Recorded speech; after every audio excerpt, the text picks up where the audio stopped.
ایک دوسرا فرقہ ہے جو یہ کہتے ہیں کہ جو حضرت عیسیٰ علیہ السلام ہے وہ اللہ تعالیٰ کا بیٹا ہے، نعوذ باللہ۔ اب یہ سیم کانسیپٹ ہے جو مسلمانوں میں ایک شیطان نے علماء کے ذریعے یہ چیز پھیلائی ہوئی ہے۔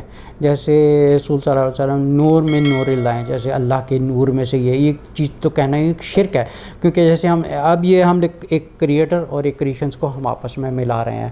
جیسے رسول صلی اللہ علیہ وسلم کو علم غائب ہے، علم غائب کچھ بھی نہیں تھا۔ اگر دیکھا جائے تو ایک دفعہ حدیث میں آتا ہے کہ ایک دفعہ جبرائیل علیہ السلام کافی دن تک رسول صلی اللہ علیہ وسلم تک وحی نہیں لے کے آئے تھے۔ میں ٹھیک ہے چھوٹا کر کے بتاتا ہوں۔ جیسے رسول صلی اللہ علیہ وسلم نے کافی دنوں کے بعد جب جبرائیل علیہ السلام آئے تو انہوں نے بتایا کہ انہوں نے جبرائیل علیہ السلام سے پوچھا کہ آپ اتنے دن تک وحی لے کے کیوں نہیں آئے؟ تو جبرائیل علیہ السلام نے فرمایا کہ ان کی چار پائی کے نیچے ایک کتے کا بچہ تھا، ٹھیک ہے۔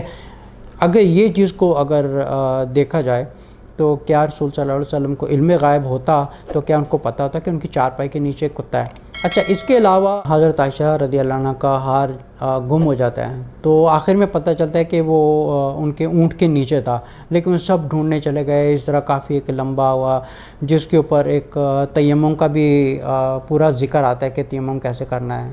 تو اس صورت واقعہ میں صورت مائدہ میں یہ پورا اس چیز کا واقعہ ہے۔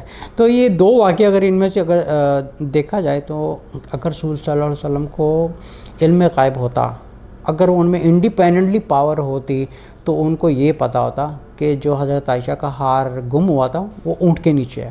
اچھا، دوسری بات یہ ہے کہ اگر ان کو انڈیپینڈنٹلی اگر علم غائب ہوتا تو ان کو یہ پتہ چلتا ہے کہ ان کی چار پائی کے نیچے ایک کتے کا بچہ ہے، یہاں تک کہ ان کو یہ خود کو بھی نہیں پتہ کہ کتے کا بچہ ہے، اور جبرائیل علیہ السلام کتنے دن تک ان کے گھر میں نہیں آئے، ٹھیک ہے۔ اسی وجہ سے نہیں آئے کیونکہ جبرائیل علیہ السلام جانتے تھے لیکن رسول اللہ صلی اللہ علیہ وسلم نہیں جانتے تھے کہ ان کی چار پائی کے نیچے ایک کتے کا بچہ چھپا ہوتا جو رسول اللہ صلی اللہ علیہ وسلم کو پتہ بھی نہیں تھا۔ اچھا، یہ جو دو واقعے ہیں ان سے پتہ چلتا ہے کہ ایک تو یہ کہ اللہ تعالیٰ کی ذات کو ایک کریشن سے الگ رکھیں، اور دوسرا رسول صلی اللہ علیہ وسلم صرف ایک انسان تھے، ایک انسان سے بڑھ کے کچھ بھی نہیں تھا۔